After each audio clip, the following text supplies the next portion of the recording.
A few weeks ago, I was in Portland, Oregon to spend a little time working with some friends on a performance, and I also gave a workshop at a little place called Control Voltage. It's a small store, one of the few in the United States that focuses on selling modular and analog systems. The owner of the store, named Jason Kramer, was willing to have a little discussion with me. So I thought we'd do something a little different. I'm currently in the midst of this sort of podcasting obsession with modular synthesis. And I thought rather than talking to someone that makes modulars or uses modulars in their performance, I thought I would talk to somebody that actually sells them, but more particularly is in a position to introduce people to modular synthesizers for the first time. The store is really great. If you haven't checked out their website, it's controlvoltage.net.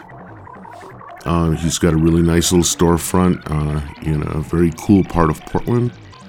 He is sort of at the center of a group of really interesting artists and musicians and seekers in Portland that I just really kind of fell in love with while I was there.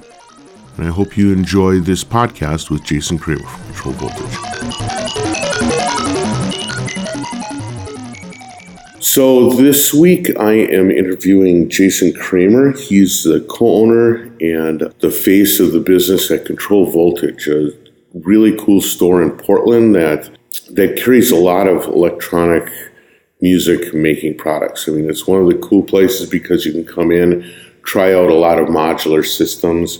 He's got some more standard synths as well, carries some used products. It's really cool. We're meeting here in his store, so it's going to be a little echoey, but that's kind of cool too. It's a little bit before opening, so Jason's given me a chance to interview him. Hey, Jason, how's it going? Oh, it's going great, man. Good to see you. Thanks for putting this on. Oh, no problem. Happy Sunday morning. Indeed. Very happy. I should have actually asked you where to go to get a coffee before we started, but I guess we'll have to work it out. I can put a pot on if you want. I think we'll be fine for the moment. Okay. Well, this is quite a story you have. Can you give me a little bit of background on how you position yourself to open something like this?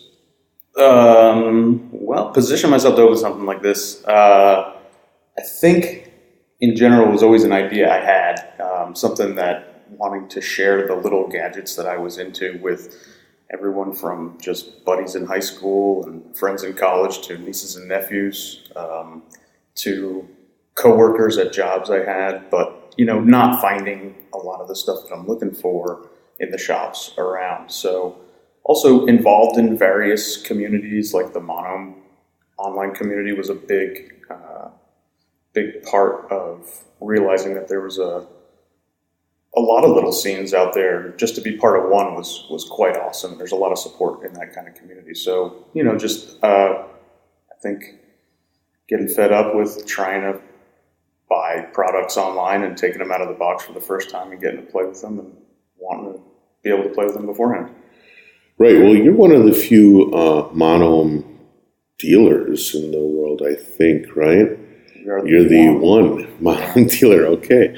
Because it was actually really pretty interesting to walk in and see some ARCs on display. Yeah, it's kind of hard to even find those. So that was really interesting. So before you started the store, you were pretty into this stuff, huh? Absolutely, and active in the online communities. Totally. That's cool. One of the things. So yesterday we did a little workshop here where we kind of did modulars plus Macs, which was a really well attended. There was, I think, approaching 40 people that came into the shop, which was really cool. That sort of implies the fact that you've got a scene going here. How did that develop? Is it something you tapped into, or is it something you feel like you were developing? And how does that start? How do you get involved in something like that? I think it's a little bit of everything. First off, Portland is a really supportive town. It didn't take long for a few now really good friends, but acquaintances before the shop opened, to find out about us before we even opened the door. And we had a couple of people that I now consider some of my best friends that were knocking on the door when I had crepe paper up over the windows. So when we did open, there was a lot of support in trying to get the word out, passing the message along. We don't really advertise besides, giving out free stickers and doing a few cross-promoted events. We subsist almost totally on word of mouth and letting people perform their music here, whether it is actually mostly locals, but some people that are in town from out of town or passing through on tour or just passing through on vacation that get in touch. So we put on shows. We also consign their music. We let people put their tapes and CDs and records and such on our media shelf, and we sell it for them, and we promote them that way.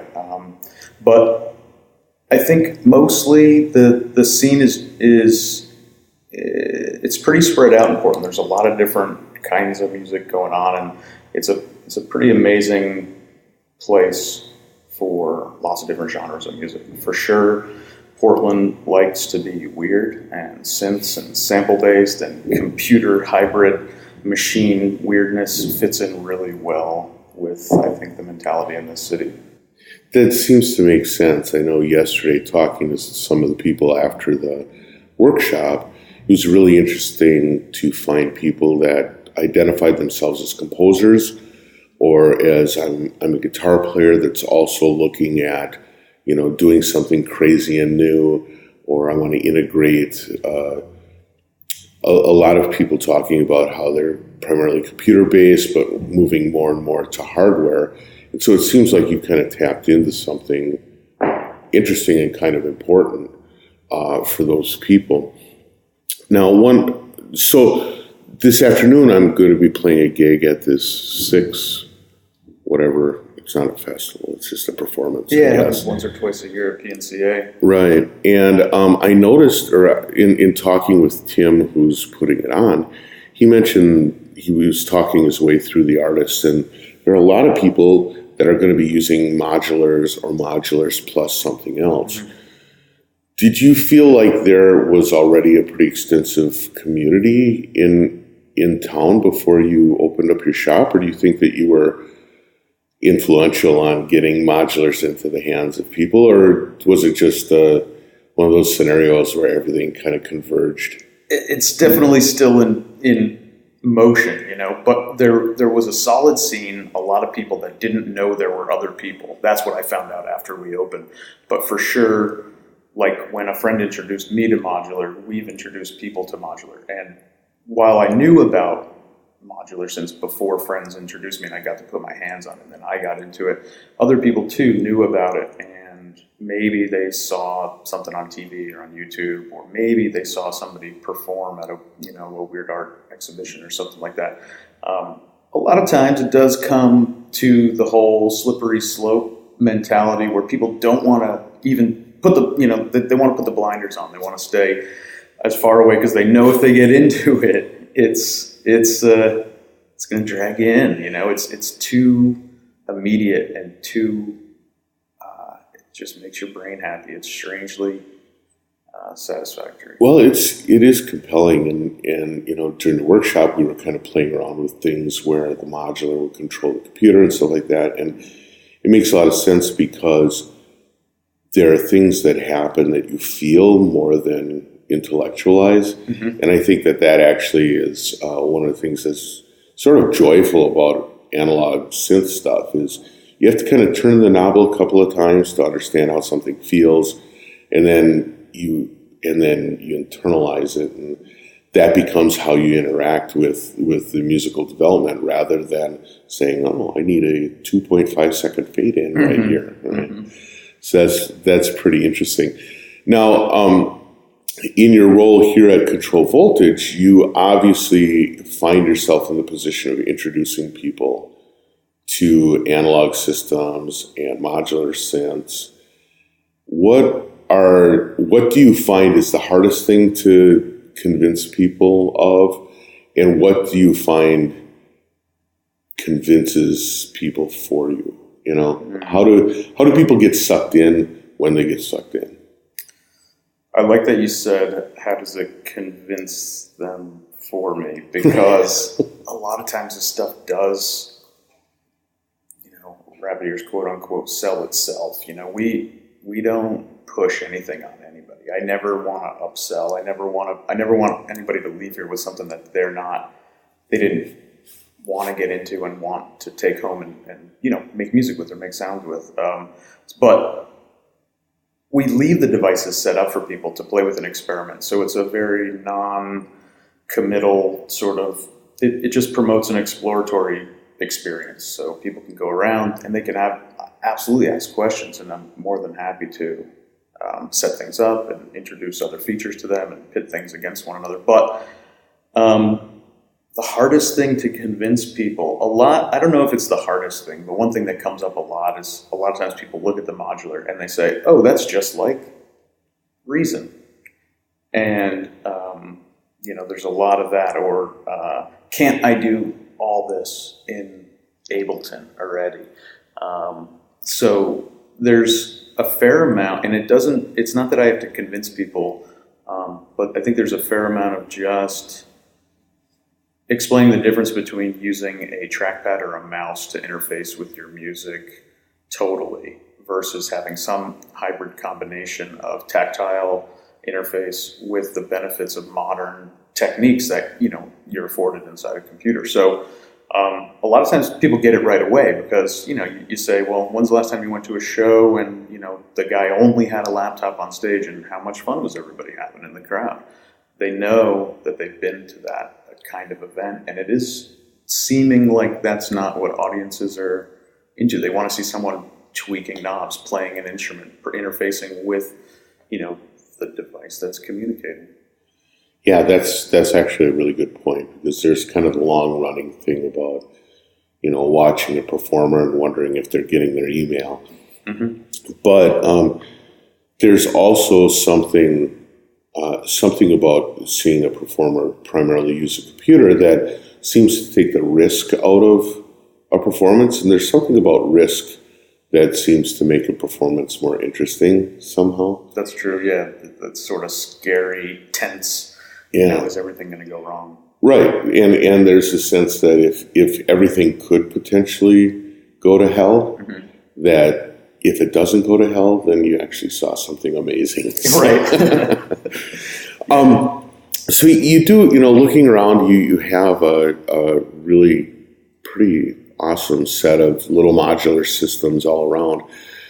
And I noticed that yesterday when we were here setting up, people kind of wander in and play for a while and wander out, and you didn't really, you certainly aren't pushing people to buy, which is kind of interesting. But to what extent do you find people coming in and working with these systems to just learn what's going on and understand it as part of a longer learning process for themselves?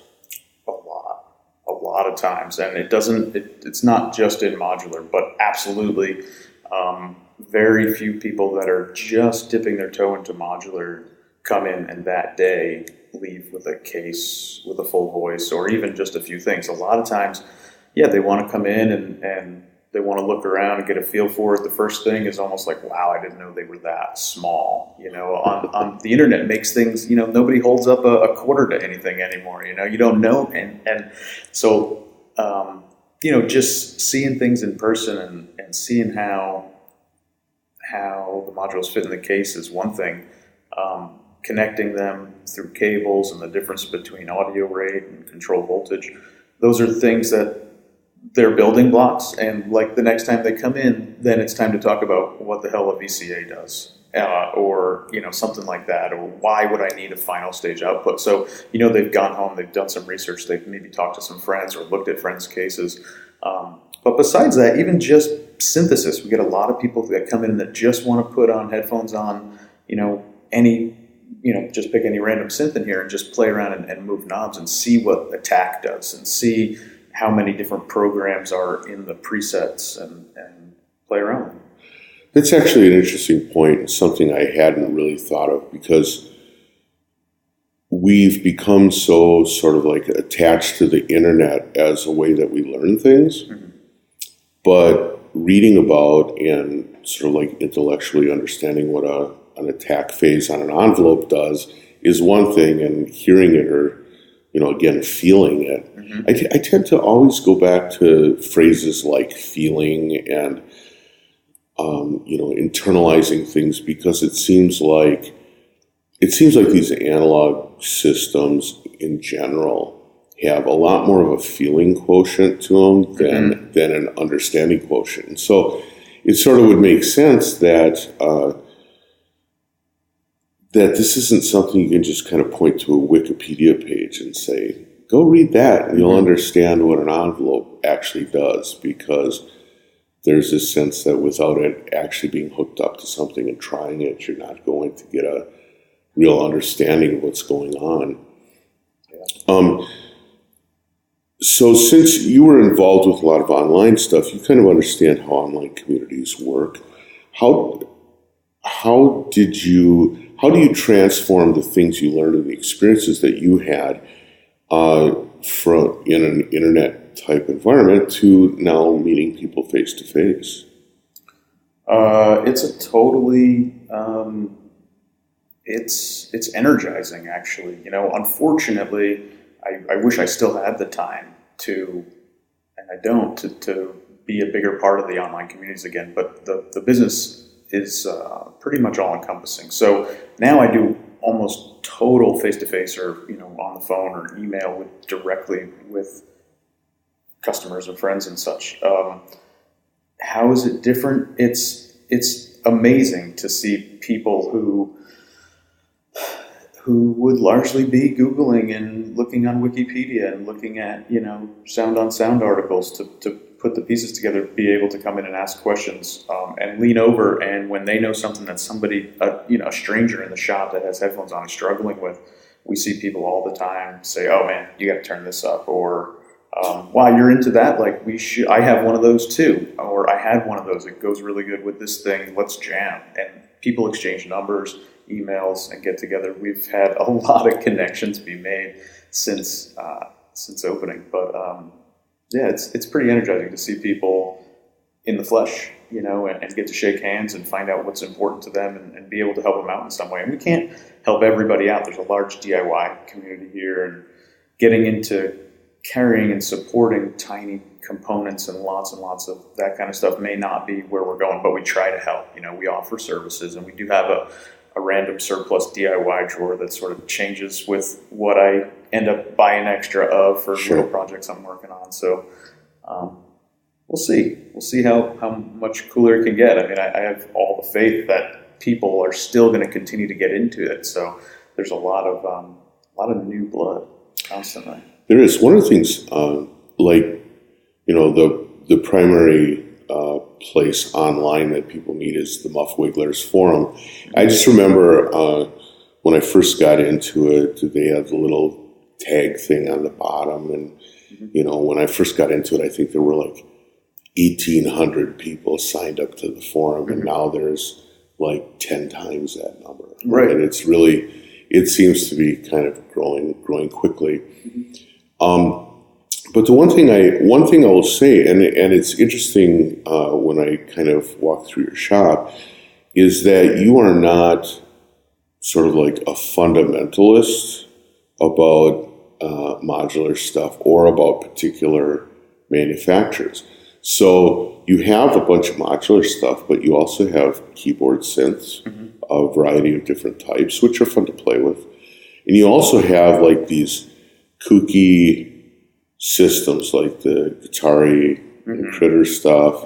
Is that? Yeah, Critter Guitar. Yeah, okay. And I see that you have little kit packs for making thingamagoops and stuff like that. So you say that you're not really doing the DIY thing, but it seems like you kind of embrace it all. For yourself, what is it that determines whether you're going to have something in the shop and whether you're going to put the time in to promote it?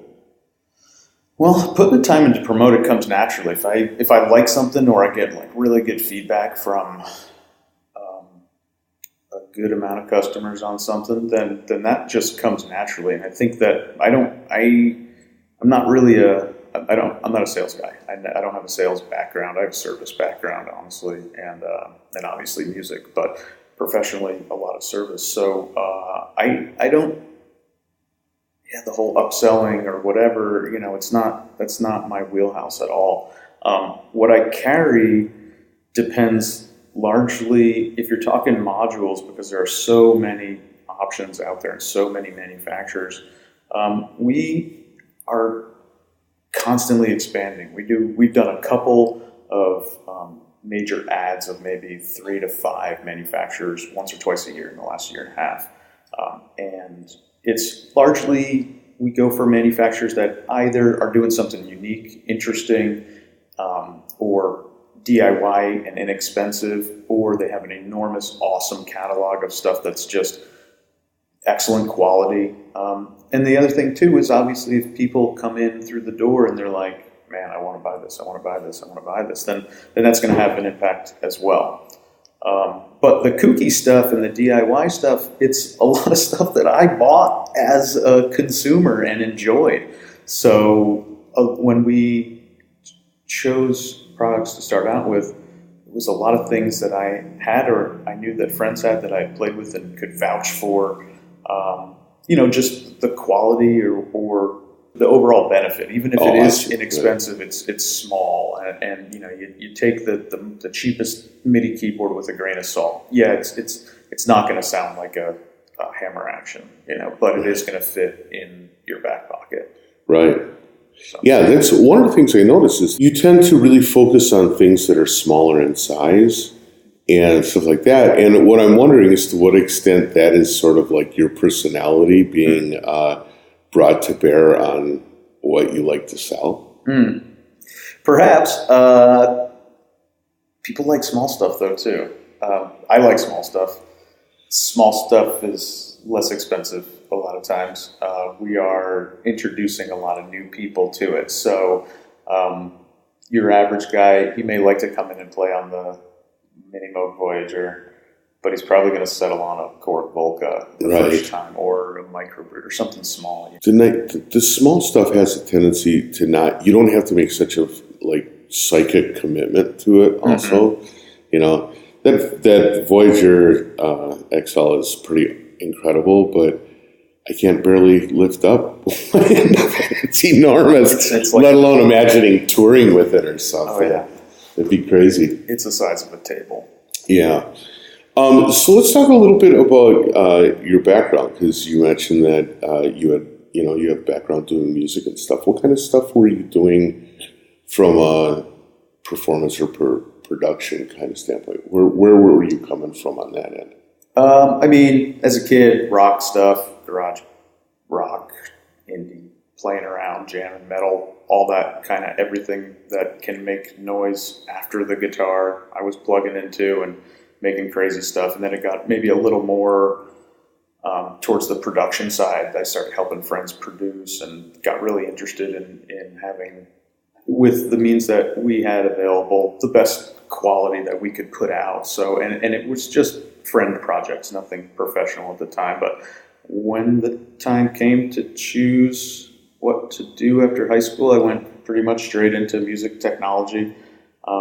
My local community college didn't have any kind of music technology program, but the county next to mine did, and they were developing a recording studio. So it was the second year, and I ended up becoming really good friends with the director and helped him set up the studio. We set it up pretty much together. We had a pretty good friendship going on too. And then immediately after that, I got a couple internships actually during college too. And then right after, community went to SAE in New York. I think I was either the second or third graduating class of that first SAE.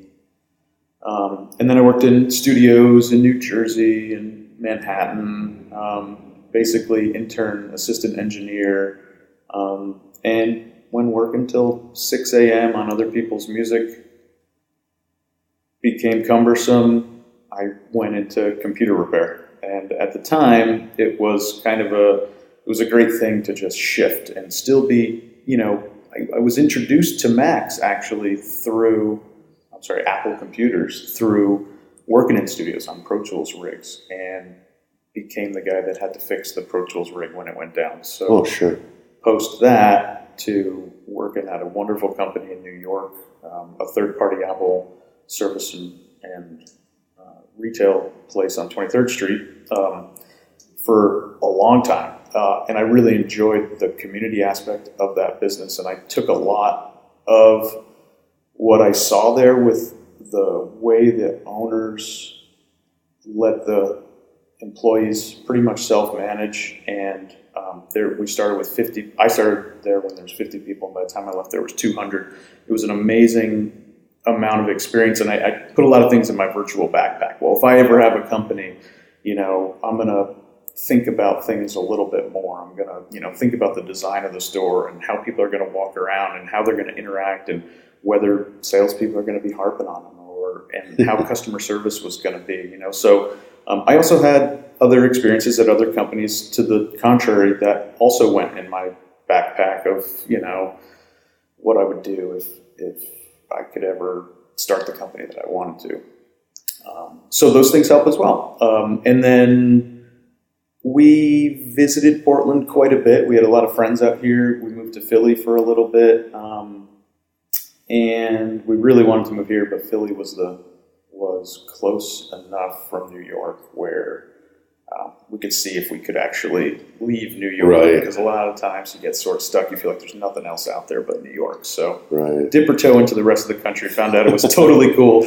Visited Portland. I actually came to Mississippi Ave where we are now, and I knew that this was the joint, that this was the street, that, and this is 6-7 years ago. And when we moved here, I got another job in service, but that company, unfortunately, was on a downturn that I wasn't aware of the major time. Sure, right. So it went under not too long after I started, which actually afforded me the time to start planning this. And I spent a lot of time at the library and a lot of time talking to the small business administration and the volunteers there. And just out of a cold call to a realtor, she told me about a space that was opening up on Mississippi. And it didn't take long for us to jump on it. It's really interesting. So you carry yourself like a person from Portland. So I just assume that you're here because you've always been here. Apparently not. That's not true. Yeah. But it's interesting that you kind of fell in love with Portland. I find it a pretty fascinating place, the little bit I've been here so far. What is it about Portland to you that is like the draw and the keeper? I would definitely have to say not the weather.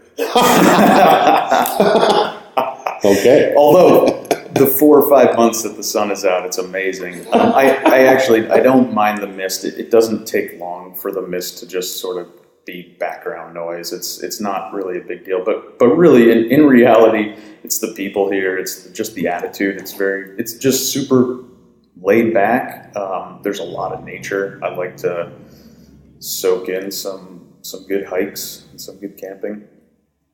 So yeah, we take advantage of that as much as possible. It's isolated, I think, from the country. It's not exactly easy to get to. It's not a major city, so Seattle's a pretty huge city, and it's only 3 hours away.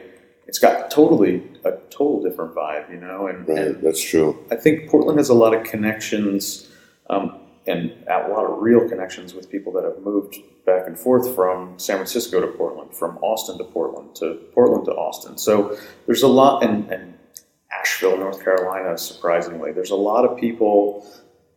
It's sort of in that triangle almost. Yeah, that's interesting because I certainly know a fair number of people that are here from San Francisco. Mm-hmm. This seems to be like a good transition point because you have a lot of similar cultural senses, but maybe not well, I guess you don't have to worry about Twitter buying your block and turning it into loft job spots, Oh my right? So gosh. I don't know. It's San Francisco's climbing up its own ass right now, I think. And Portland seems to be a nice escape point for a lot of people. Given that you kind of have your arms around a lot of different parts of this particular corner of the music industry, the music equipment industry, you probably are in a pretty interesting place to be able to imagine what the future looks like. And especially because you work not only with, you've got some Moog and DSI instruments, you work with some of the people that are kind of like major manufacturers, Korg as well. You have equipment from the modular manufacturers, from some of the smaller people like Keith McMillan and some of these other folks, and even the tiny people like the Critter stuff. Where do you see the future of some of this stuff going? Is it just going to expand to the point where almost everybody is making something? Or where do you think it's going to go? Do you think that modulars are going to continue to expand? Do you think it's going to move in a different direction?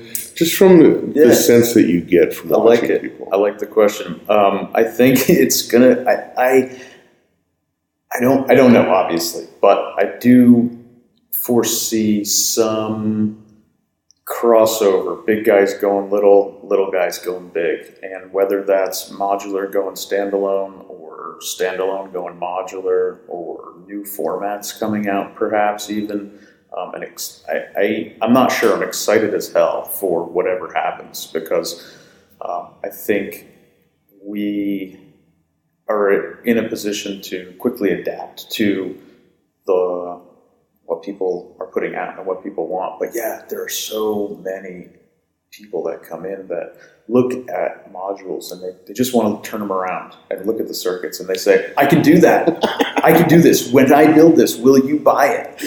They say it all the time. And it's a lot of cases. A lot of people have woodworking background and see how easy it is to make a case and what the markup is on that. And there are many complexities to building a case that go overlooked, I think, a lot of times. And I don't know that I've had very many DIY cases come through. We've had a couple people build DIY modules and then we sell them at a DIY type price, obviously with a different kind of warranty. But it's impressive how much people want to be a part of it. There's definitely prospectors. There are people that are in electronics that aren't in music at all that come through. And Mississippi is a great place to spend the day, honestly, just with your family, going to restaurant, to shop, to bar, to pizza place, to venue at night and all that, where people come in and they're in a parallel market, but they see people in the shop playing around, they see the momentum, and they're like, well,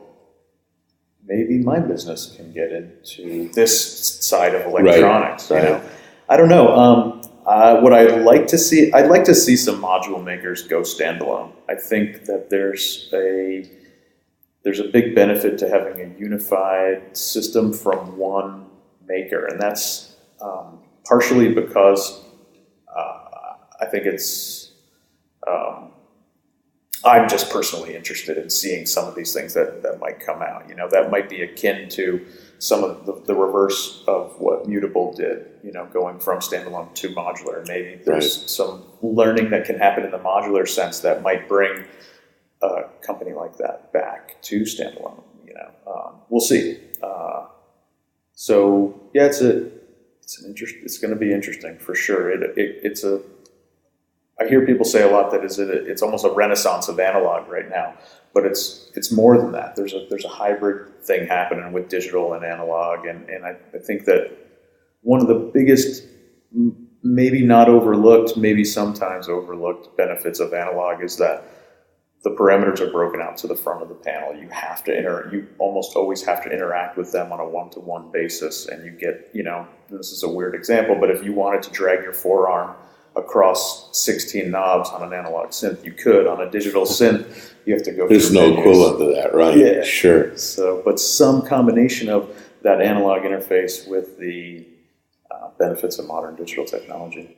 So there's a couple of module people and a couple of other hardware people that are starting to do preliminary systems that are oriented towards doing video and visuals. Do you see that as an area that you could dig into a little bit, or do you think that that's too obscure? It's just obscure enough, I think. Just obscure.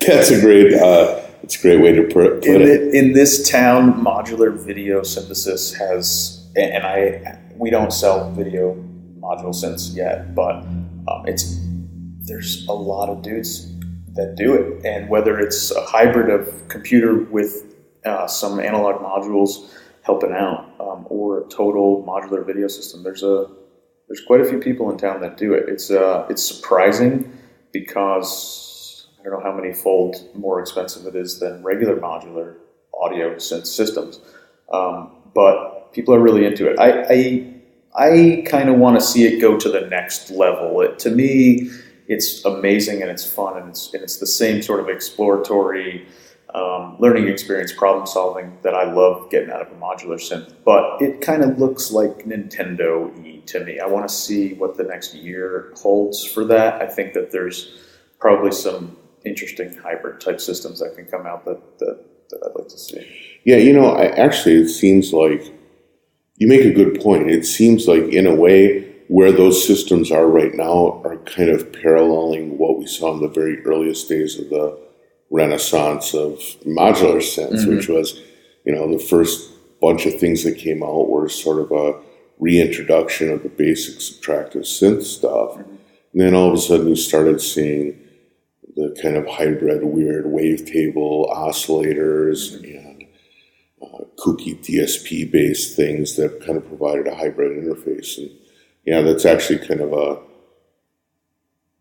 so maybe it's just at the very, very early stages. You say that there's a lot of people around here doing that stuff, just with like home-built crazy stuff? No, a lot of LZX systems. Oh, really? Yeah. I mean, a lot, maybe off the relatively top of my speaking, head, a dozen. I can see this as being a town that would support a bunch of people doing that, so that would maybe make sense. It's kind of perfect, yeah. Yeah, it kind of is. So, 2 final questions. First of all, what's the thing that you really want that no one's made yet? That's a good one. Hit me with the second question, and then I'll... All right, the second question is kind of a flip side on it. What is something that you've seen happening that you wished wouldn't? Again, I'm curious about it because, let's face it, for me, one of the things that was really great was I came in yesterday, I wanted to get a replacement for a filter I had in my system.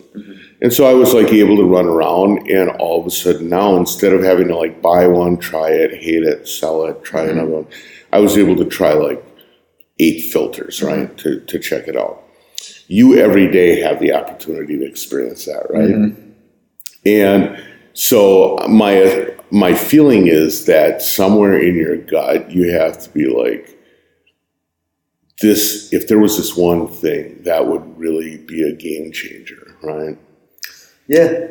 And conversely, it's everyone's starting to do this thing, and I wish they would just knock it off, And maybe it's not stuff you sell. Maybe it's stuff out in the bigger, greater community, or maybe it's we talk a little bit about video synths, but maybe there's I don't know, maybe it's bread synthesis. I really wish there was a synthesizer that made bread. Bread synthesizer coming out. I mean, I get little ideas all the time. I think genetically, my family is a lot. There's always these. It's this funny Kramer sort of family thing where there's all these ideas. Nobody does anything about them, but we got 1,000 ideas. So I got all these little stupid ideas that are just little simple ones that I wish I'd see. I was talking to my friend the other day. I wish that there was a module, and granted it would take up too much space, but that just had a little mini regular 1-octave white and black keyboard on it. Just to perform it. And granted, Critter and Guitar has the melody mill, but the idea is even simpler than that, Right. So that's just something like that.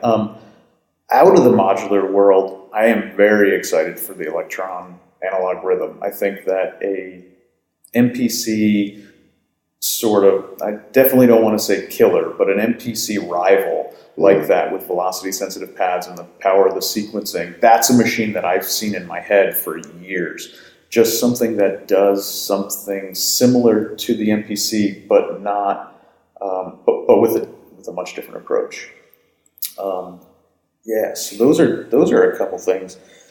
Stuff that I would wish people stopped doing. Man, I don't know that I want anybody to stop doing it, even if I don't like it.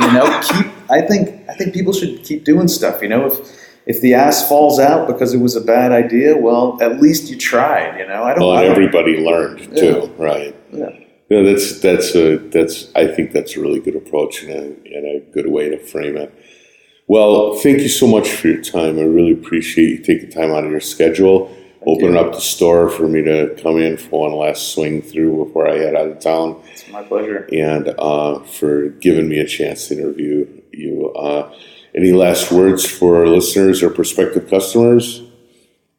Make more music. Make more music. All right. And they can see, for people not in Portland, they can check you out on controlvoltage.net, right? You got it. All right. Check it out. He's got a lot of cool stuff, and he's an absolutely cool person. All right, thanks a lot, and we will talk to you again soonish. Awesome, thanks, Darwin. All right, bye. And there it is. I hope if you're ever in Portland, you get a chance to stop by Jason's store. Again, it's Control Voltage. You can check him out online at controlvoltage.net. One of the cooler music shops I've ever been in, so well worth the effort to take a little time to get out there. The day meeting with him was just awesome. After I spoke with him, I took a taxi cab with a talkative ex-CD Baby employee that told me all about the scene in Portland. And then she dropped me off at Powell's bookstore, at which point I just immersed myself in one of the coolest bookstores in the world. So as you can imagine, this was pretty much the perfect Sunday for me.